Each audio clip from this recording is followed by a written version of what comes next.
Hola Anita, ¿cómo estás? Muy bien, ¿y tú? Bien, muy bien. Gracias por venir y por dejarte entrevistar. Un placer, querido. Bueno. Contigo podés contar conmigo para todo. Bueno, sabemos que lo más interesante, Anita, es que estamos hablando con Ana Maniero, ¿sí? Ana Maniero en este momento es una de las azafatas de Aerolíneas Argentinas más antigua, viva, y no solamente eso, sino que es la azafata que en este momento tiene la mayor cantidad de horas de vuelo, aproximadamente, Anita, ¿cuánto? 27.000 y algo. 27.000 y pico de horas de vuelo, sobre todo porque en esa época, cuando ella entró a Aerolíneas, volaba aviones a pistón, y además de eso, es la última azafata que queda con vida de los hidroaviones, así que vamos a hacer una muy buena entrevista con esto. Anita, te empiezo a preguntar. Te adelanto que no es que yo digo hipotéticamente ese número de horas, sino que fue el comandante Doyle, que era una autoridad en ese entonces. Mi padre, sí, mi padre. Mi padre me dio el certificado. Te dio el certificado. Sí, bueno, sí. Genial. Anita, te hago una pregunta. ¿Cómo se te dio por ser azafata? ¿En qué año entraste? ¿Qué opinaba tu familia sobre eso? ¿Por qué fuiste azafata? Bueno, te cuento desde el vamos. Cuando salí de la secundaria, entré a trabajar en las oficinas que en aquel entonces era Aeroposta, una de las 4 compañías que después hicieron Aerolíneas Argentinas, con Alfa, Fama y Dodero. Y entré en personal. Y bueno, yo veía mi sueldo, que no era malo para mis 17 años, veía lo que cobraban las auxiliares de a bordo y yo quise entrar a volar también. Mamá me decía que siempre yo había amado los aviones, que quería volar. Yo no recuerdo haber soñado con ser auxiliar, azafata, aeromoza, como quieras llamarlo. Pero sí me acuerdo que siempre vivimos en casa con mis padres, oía el ruido del motor de un avión y tanto papá como yo salimos al patio para verlo. Entonces, volviendo al inicio de que ganaban mucho más, casi 3-4 veces más de lo que yo cobraba como oficinista, le dije a mi jefe que quería pasar a vuelo. Y no, Anita, ¿cómo va a pasar a vuelo? Que los auxiliares esto, que los auxiliares lo otro. Te imaginas, ¿no?, lo que me podía decir. Y bueno, yo ahí las defendía, por supuesto. Y pasó el tiempo, estuve 2 años en tierra. Un día tenía que llevar un papel a servicio médico, que estaba el doctor de Oliveira Esteve, y me vio cara compungida y me dice: negrita, ¿qué te pasa? Y le digo: nada, doctor, que yo quiero pasar a vuelo y el señor Boll no me deja. ¿Cómo que no te deja? Y bueno, ahí me dice: vení conmigo. Y subimos a la gerencia general, que en aquel entonces el gerente de Aerolíneas era el señor Dirk Wessel van Leyden. Y le explican, le dice el doctor: mirá lo que le pasa a Ana Esther, que no quiere pasar a volar y no la deja, a Boll, que la quiere retener. Me acuerdo que en uno de los aumentos de sueldo, para castigarme, había aumentado a todos los empleados de la oficina y a mí ni un centavo. Ah, por eso yo subí con cara mustia al departamento médico a llevar ese documento. Y me dice el señor Wessel, dice: quédese tranquila, señorita, que ahora se están unificando las empresas. Cuando sea Aerolíneas Argentinas, usted va a ser la primera en pasar a vuelo. Y efectivamente así fue. Eso sucedió en agosto del 1950. Y, no sé, ¿y cuándo ingresaste vos a Aerolíneas Argentinas? ¿El 48? Yo empecé el 3 de enero del 48. 3 de enero del 48, wow. Claro, cuando todavía no era Aerolíneas Argentinas. No, era Aeroposta. Exacto. Eran las oficinas de Aeroposta, porque pasó algo muy curioso. Este era el destino. Porque fíjate que yo tenía 2 tíos que tenían cargos ejecutivos. Uno en lo que en aquel entonces se decía CADE, la empresa de electricidad que hoy es EGBA, y otro ejecutivo del diario alemán Argentinisches Tageblatt. Y yo les pedía y ninguno me quiso ayudar. Entonces un día compré el diario El Mundo y yo vi que en la avenida Figueroa Alcorta no es, Julio Arroca al 600, pedían una empleada de oficina en el 4º piso. Yo me arreglé, ahí fui y me dice, uy señorita, qué lástima, acabamos de tomar una empleada, pero ¿por qué no va al 2º piso que está en la empresa de aviación Aeroposta? Y tengo entendido que necesitan oficinistas. Y ahí me fui yo. Y fui. Yo, por supuesto, cargaba conmigo, no tenía todavía el certificado del colegio, y llevaba conmigo el boletín de 5º año, que además era el que tenía mejores notas. Lo cierto es que me dice, ¿trae el título? Le digo, no, todavía no lo han hecho, recién salgo del... yo me había recibido en noviembre, tengo el boletín. Dice, bueno, déjemelo. Pasaron 15 días y ya fui yo al ataque. Pedí hablar con él, con el señor Boll, que era el jefe de departamento, y le digo, mire señor, vengo a buscar mi boletín porque yo vine a buscar trabajo porque lo necesito y no puedo seguir esperando. No, señorita, empieza mañana. Y bueno, empezaba con, me acuerdo, patente, que todavía tengo todos los recibos de sueldo. Mirá que tu madre dice que soy loca. Con decirte que encontré una libretita con los viáticos, wow, de años y años. Bueno, lo cierto es que me contrató con 250 pesos por mes, mirá lo que sería hoy eso, y a fin de mes ya no, me llevó a 370. Porque le parece que le resulte claro, eficiente. Y bueno, ahí yo las veía, las chicas venían a pedir un certificado, los pilotos lo mismo, y ellas todas arregladitas, todas las que volaban en fama, que hacían internacional, y eso a una criatura de 18 años te imaginas cómo la seduce. Obvio. Y empecé la lucha. Cuando el señor Wessel me dijo que iba a entrar a volar, yo pregunté qué requisitos había y me dijeron tiene que hacer primeros auxilios en la Cruz Roja, tiene que, si la ingresan a vuelo, tiene que hacer el curso de aerodinámica y unos cursos más que en este momento no me acuerdo, la verdad. Y bueno, fui a la Cruz Roja para sacar el diploma, pero no soy capaz de poner una inyección ni a una naranja. Nos enseñaban con una naranja a pinchar. Bueno, y después sí, hice el curso en el Link, que eso me gustaba mucho porque era pilotear el avión, aunque era de juguete, digamos, pero me gustaba el simulador de vuelo. O sea, perdóname, te hago una pregunta. O sea que vos, aún ingresando como azafata, te hacían hacer simulador de vuelo, como si vos fueras piloto. Sí, que yo decía, ¿título de qué?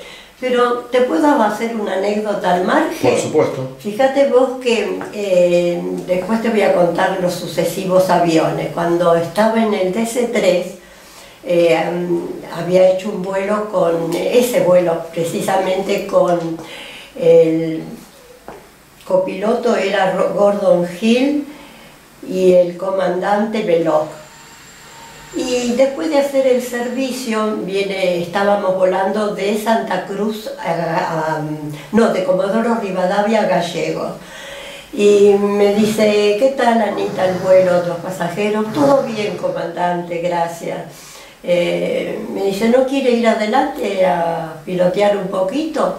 Yo me quedo acá, cualquier cosa la llamo.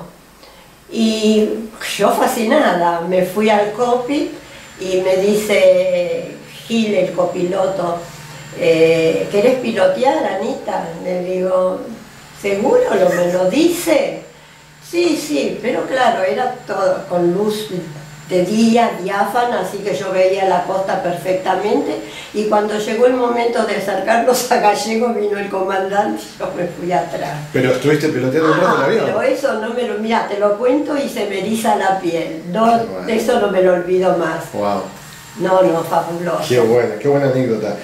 Entonces, bueno, hiciste varios tipos de curso, digamos, la Cruz Roja, esto que era como un simulador. ¿Algún curso que tenía que ver también, me imagino, con temas de seguridad del tema aeronáutico y ese tipo de cosas? Seguramente, pero no lo tengo presente porque te cuento que cuando empecé a volar con el hidroavión. Y ahí había otra auxiliar y el comisario. Y yo era una aprendiz en ese momento.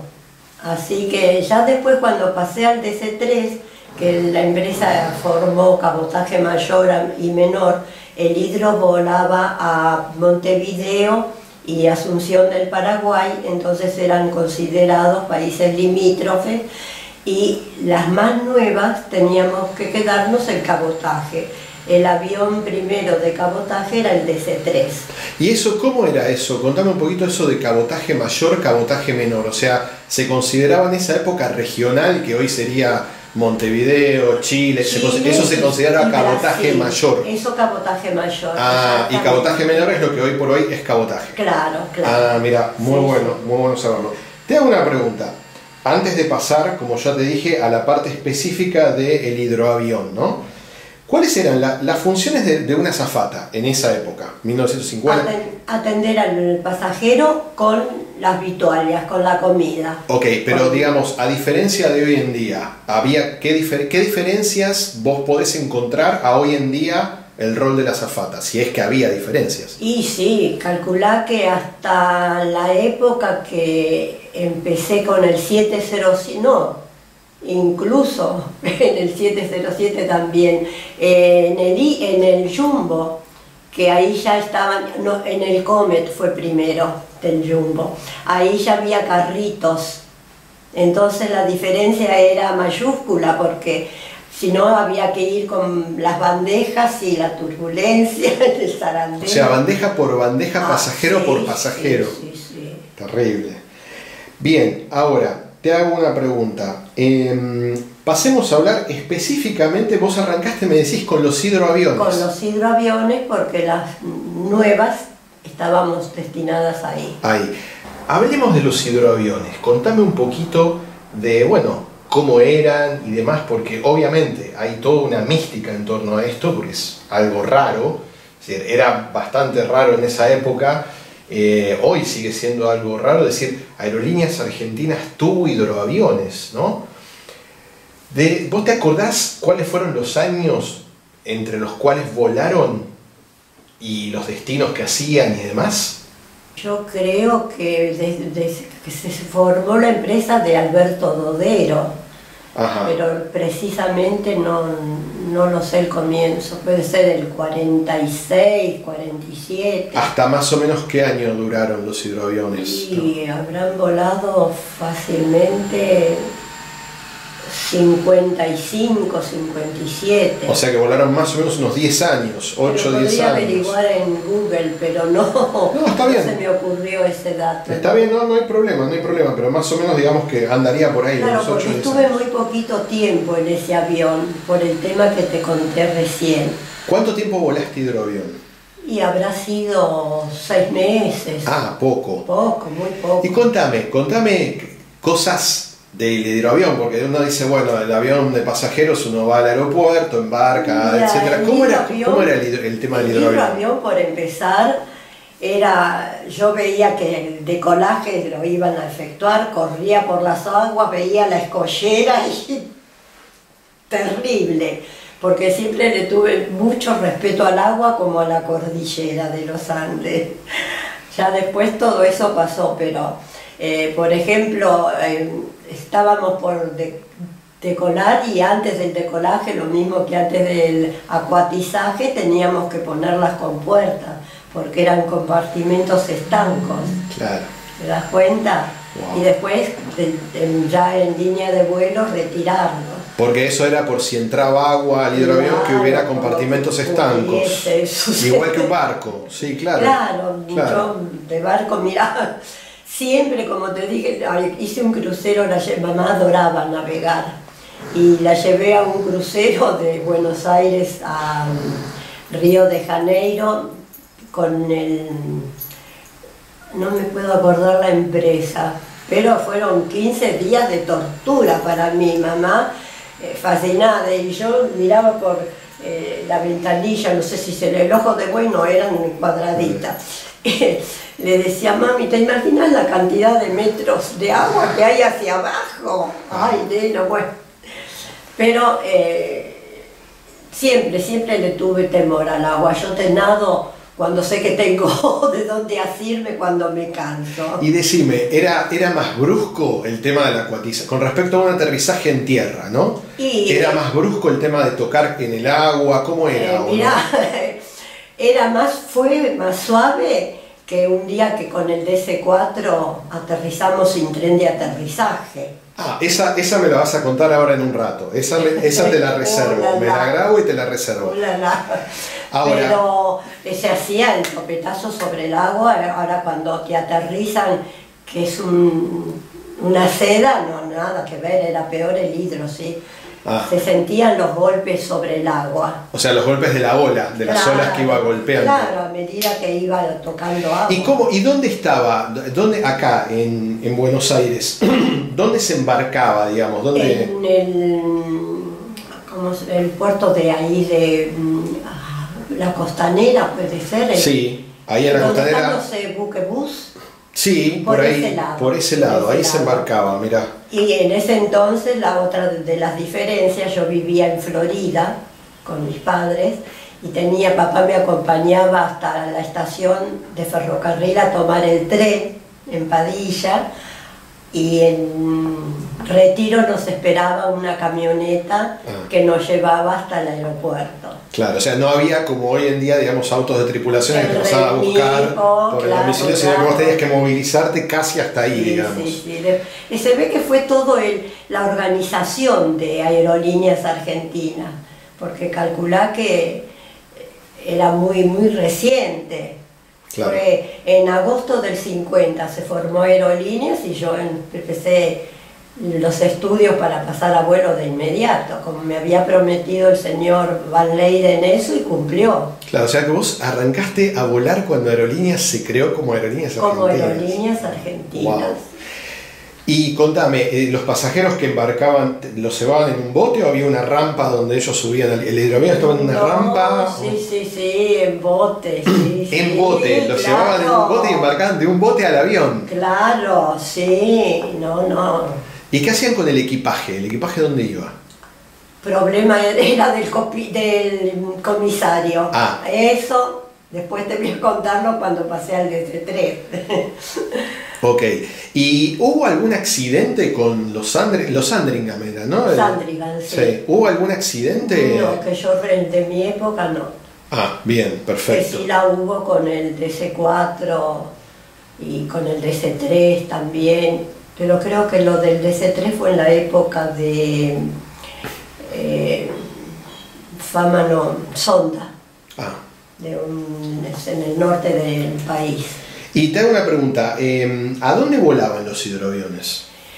A Montevideo, a Concordia y a Asunción del Paraguay. Y más... Generalmente Concordia era como escala. Ah, ok. Pero bajaban y subían pasajeros, ¿no? O sea, digamos que las rutas de los hidroaviones eran muy restringidas, lógicamente, eran muy restringidas. Sí, claro, sí. Muy restringidas.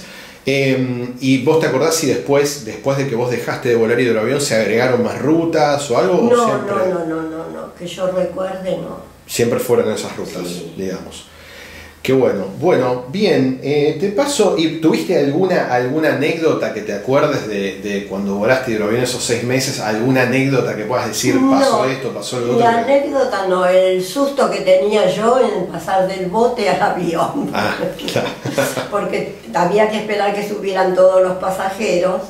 Una anécdota, uno de los mecánicos de vuelo sabía que yo tenía terror al agua, sobre todo al agua sucia del río, y empujaba para separar y yo le decía, no, por favor, no haga eso. Esa fue la única anécdota. Estuve muy poquito, fueron muy pocos meses. Mira, ¿cuántos pasajeros llevaban? ¿Te acordás? No me acuerdo, no me acuerdo. Pero pocos, digamos, no eran muchos. Y más que el DC-3. Ah. Sí. Bueno. El DC-3 tenía una de las máquinas llegó a tener 28 pasajeros y el resto tenía 21. ¿Y este llevaba más que un DC-3? Sí, porque eran 2 pisos. Ah, era doble piso. Ah, sí. Ah, mira. Bueno. ¿Y tenía primera clase y turista o No, era una clase sola? Sí. Wow. Y llevaba comandante y copiloto, no llevaba técnico. Técnico, técnico. Mecánico de vuelo, sí, técnico de vuelo y llevaba también. Wow. Bueno, pasemos a otro tema, seguimos para adelante. Terminó tu época de hidroavión, que fue poca, ¿sí? Sí. Y entonces pasaste a volar DC-3. El DC-3, sí. Ah, ok. ¿Y cuánto tiempo volaste DC-3? Y desde que salí del hidro, cuando se formó lo que te dije antes de cabotaje mayor y cabotaje menor, pasé en el país en cabotaje 7 años. Wow. 7 esperando años. que se hiciesen las vacantes para pasar a internacional.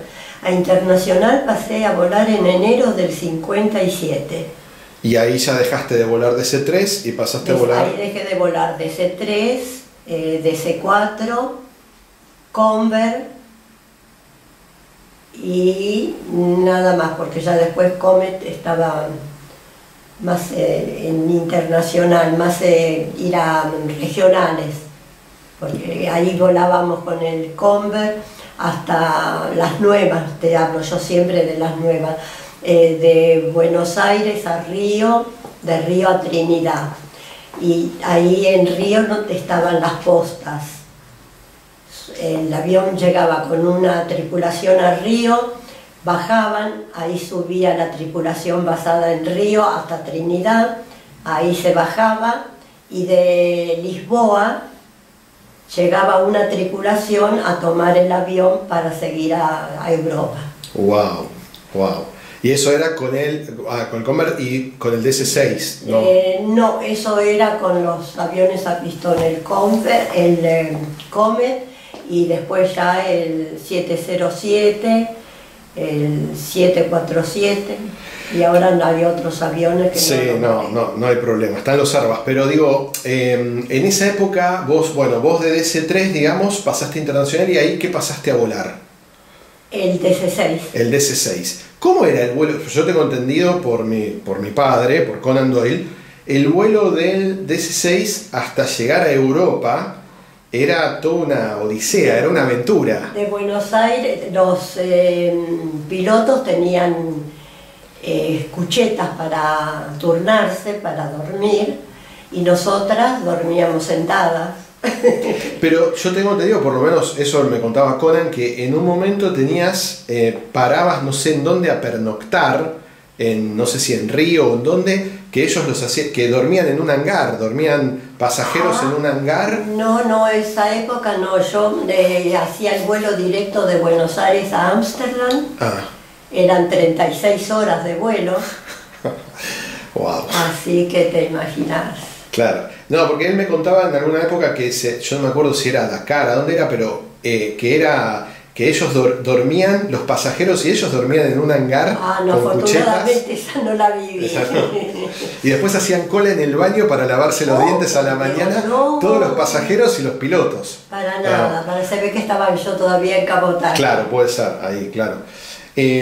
Así que, wow, entonces, te sigo con algunas preguntas. Los vuelos transatlánticos entonces eran de 36 horas. Sí. Y vos hace un rato me comentabas que tenías una anécdota muy interesante de DC-4 para contar. Así que bueno, obviamente te voy a pedir que me digas a ver qué fue lo que pasó, pero lo vamos a dejar para la segunda parte del video. Gracias, Anita.